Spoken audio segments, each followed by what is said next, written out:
Hello, class. This is Demetrius Wilson with Business 100. At this point, you should have already completed Chapter 1 and Chapter 2.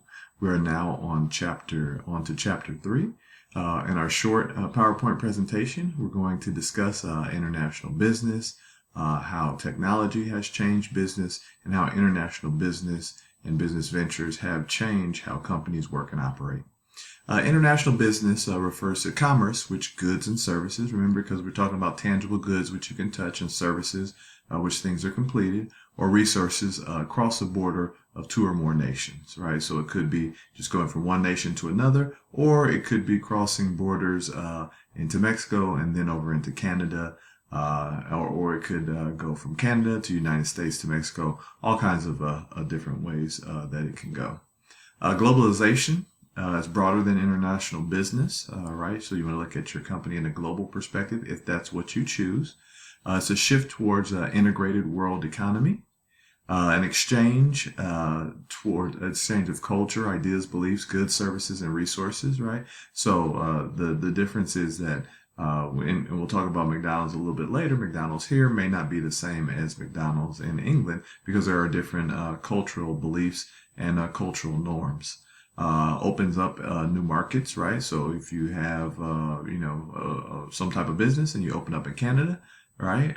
You open up in Canada, then that's a whole another market that you're embarking upon. Increases the level of competition within market and industry. So now you have someone, a United States company, that's now competing in the Canadian market. So those incumbents, those that were there already in the Canadian market and they're domestic to Canada, they're now getting more competition from international companies. And it also increases complexity, of course. If you want more opportunities, you're probably going to have to take more risks. So what is the impact of globalization? Companies like McDonald's that decide to take advantage of global opportunities must consider some of the challenges, which are the economic environment, the legal environment, like is there something different that they have to do in another country than they would normally do here? Sometimes it's called greasing. In other countries, and here it might be called bribery, but other countries call greasing, and sometimes it's the norm. And we'll talk about that a little bit later and discuss it in terms of business ethics as well. Competitive environment, technological environment, and social environment. So you have to take all those different things into consideration when you want to embark upon a new business venture, especially if it's international. The global economic environment. So McDonald's is a corporation based in the United States, of course, where all business transactions are conducted using the United States dollar.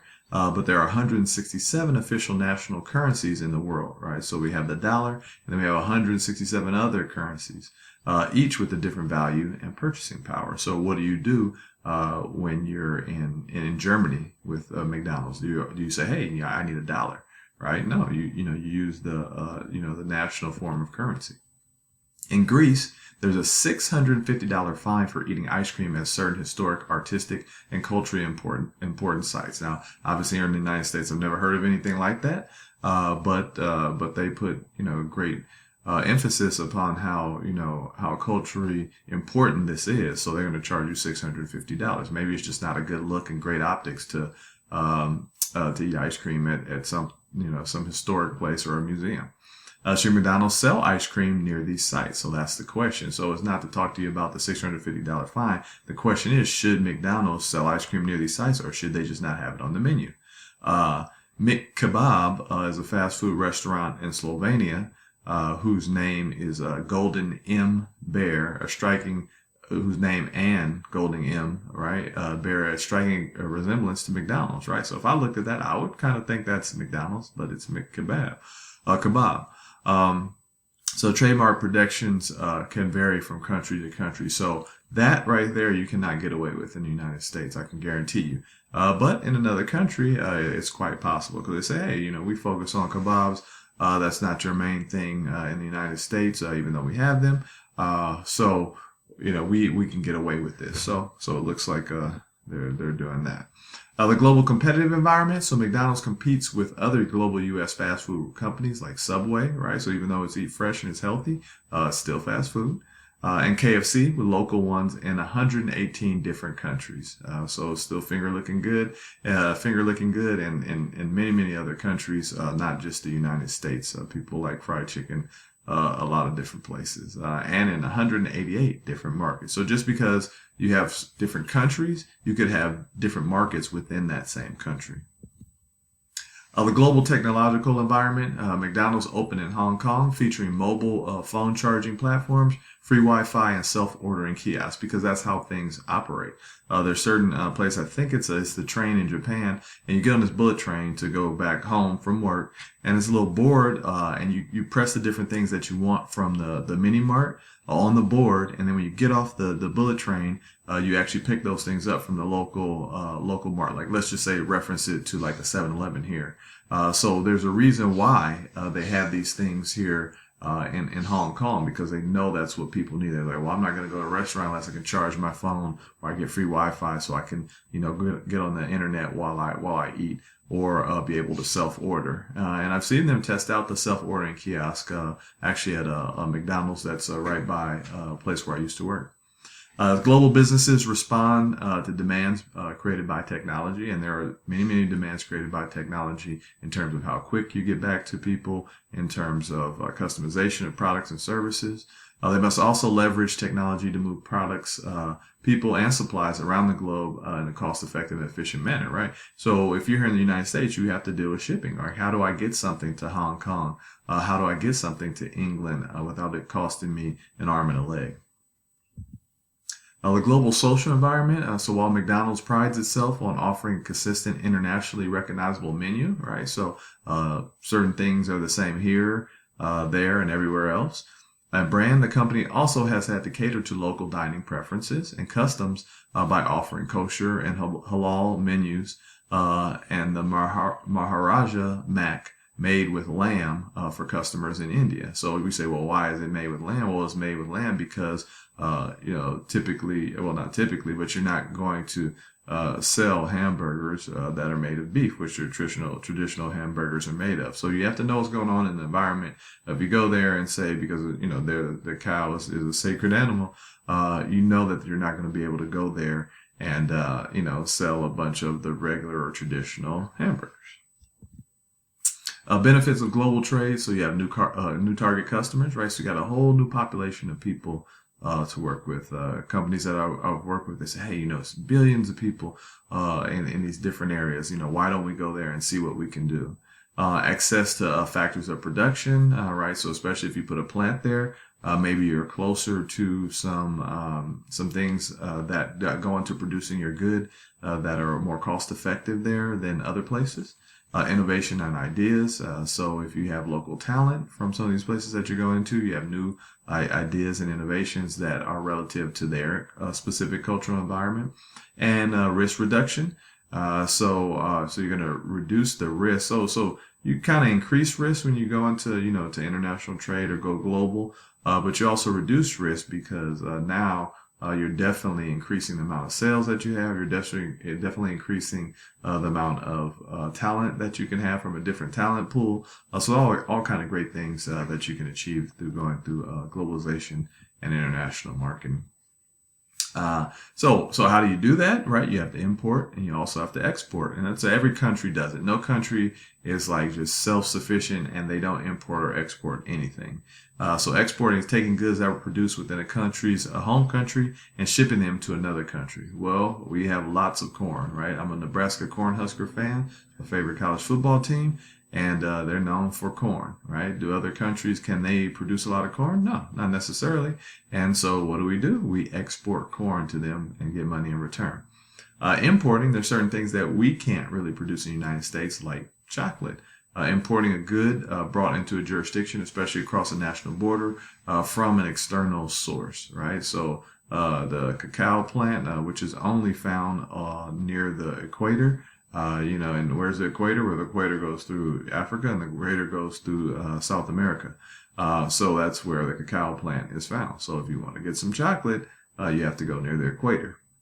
Right, and check out that picture. You see all those, tankers. If any guys work at the port or familiar with the port, You see those things come, and then they get lifted off, and then they get put on a truck, and then they get sent to their destination.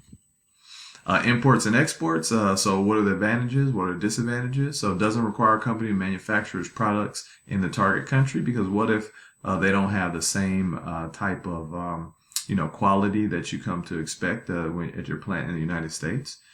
Quickest and least expensive option, right? So that's always good. Great advantage. Disadvantage, you lose control of products. Like once you send them, you're not exactly sure what happened to the products until they get there and you receive your money. Unable to gain insight or experience with local consumer preferences or demand, right? So you have to kind of have somebody on the street to know and understand those things.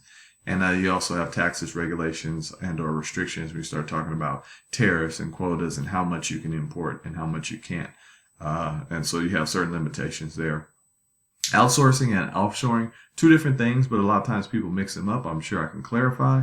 Outsourcing contracts out of business process to another party and may include either or foreign and domestic contracting. So basically this means my company is in Los Angeles and we make skateboards, and I want to contract out the design, like the artistic design on a skateboard. So I send it to a company in Santa Ana. That is outsourcing, because that's not done within the walls of my business. Now, offshoring is outsourcing, but done in another country. So offshoring is the relocation of business processes or process from one country to another, right? So that's the difference. Offshoring goes from one country to another. And we've seen an influx of inshoring in the last 2 to 4 years, in which because, like, say for instance, customer service has gone up and up and up the price point, where you're paying someone in China or you're paying someone in India, and now people are saying, well, we might as well bring these jobs back to America. So there's a lot of inshoring that's been going on lately as well. Both outsourcing and offshoring are strategies companies use to lower their costs, right? So the discussion is, you lower your costs, but is it good for for the United States, because the jobs are leaving? And in essence, do you does the economy take a further hit, or are you actually helping it? So like anything else, it has its advantages and disadvantages. So the destination country gains jobs if you have advantages, right? So China or India, they gain jobs, so good for them. The origin country gets cheaper goods and services, so now I can reduce my price point on what I'm selling to you. Some say that the low-skilled jobs will be replaced by with better jobs, right? So you'll handle the big jobs, the things with new modern technology, as opposed to handling the menial task. And I think all companies that I've worked with have done that. One company, they sent faxes and completed claims in India. The other country, they did customer service in India and in the Philippines. And then the more complex problems, they handled that domestically. What are the disadvantages? Well, there's a lack of control over product quality, working conditions, and labor relations, right? So you don't know exactly what's going on there. You hope, but you really don't know. Even if you visit, you're not sure what somebody's doing when you're not there. Some argue that jobs are shipped overseas are not replaced by better and higher paying jobs. And in some instances, that's correct. In some instances, that's incorrect. And it can become controversial. I remember letting an individual know. I said, hey, they're paying 3 times your salary if you want to go to India to train some of the people. And her response was, I'm not going to go to India and train those individuals to take my job, right? So it can be very, very controversial.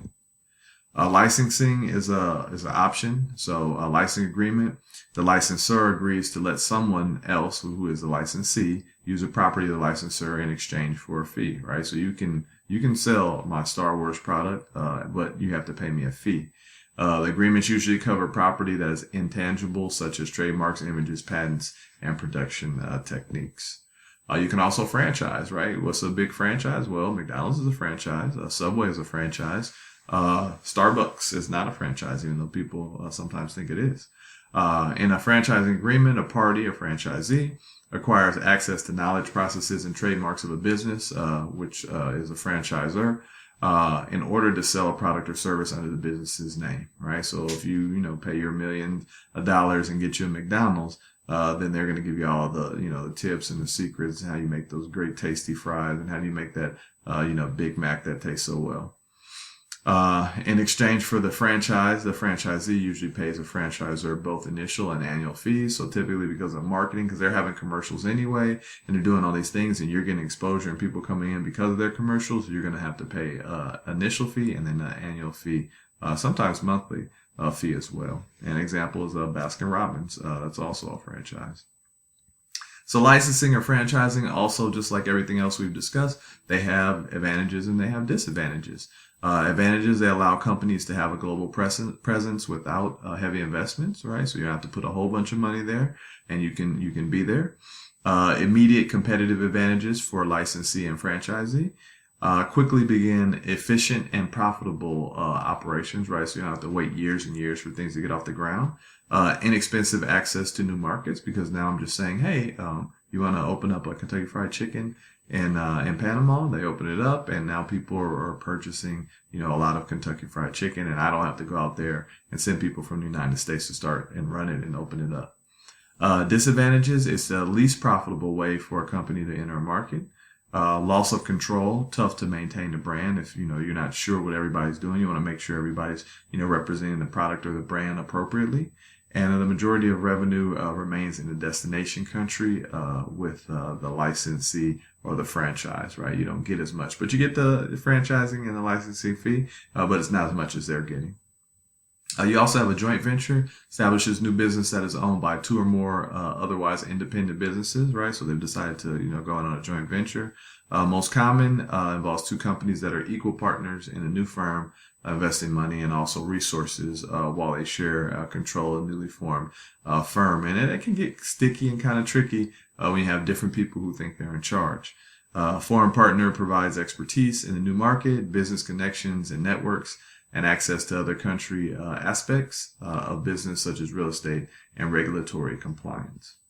You also have a strategic alliance formed between two or more corporations, each based in the home country for a specific period of time. We're going to, strategically align our forces for now. Sometimes it can extend quite long. So unlike a joint venture, though, a new company is not formed. This is just for a certain period of time.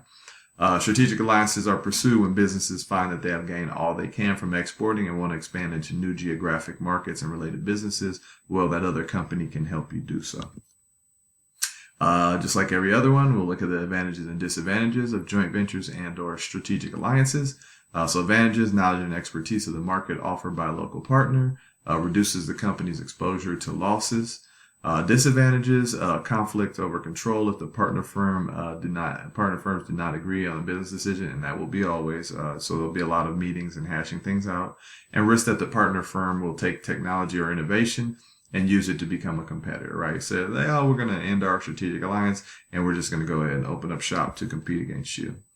You also have foreign direct investment or FDI, form of controlling ownership in a business enterprise in one country and an entity based in another country. So that's the most intensive approach to reach a different global market. It can take a couple of different forms. Greenfield Ventures, for example, BMW manufacturing plant in South Carolina. Kia has a manufacturing plant in Georgia, Alabama, I believe, as well. And then you also have a mergers and acquisition. So Anheuser-Busch is owned by Belgian-Brazilian conglomerate InBev, right? And so a lot of times people are like, really? It's owned by them, but you don't know that because, why are we going to change Anheuser-Busch and change it to a different name when we're having such success in terms of sales? So what are the advantages of foreign direct investment? A merger or acquisition involves the purchase of assets such as property, plants, and equipment that are already producing a product with a known revenue stream. So they're already in this business. You're just changing a few things. So that's the advantage. You can just get in and hit the ground running. Disadvantages, it's a big investment in time and commitment. It's a lot of red tape, a lot of bureaucracy that you have to cut through. Greenfield Ventures takes time, and companies can overpay in mergers, right? They can pay too much. And then they don't get their return on investment. So that's it for chapter 3. Move on to the video for chapter 4. Once you've completed your quiz, you've read your chapter, you've watched the lecture, you've watched the supplemental video assessments, and any other assignment that's there. So move on to chapter 4, and we'll go from there. Thanks a lot.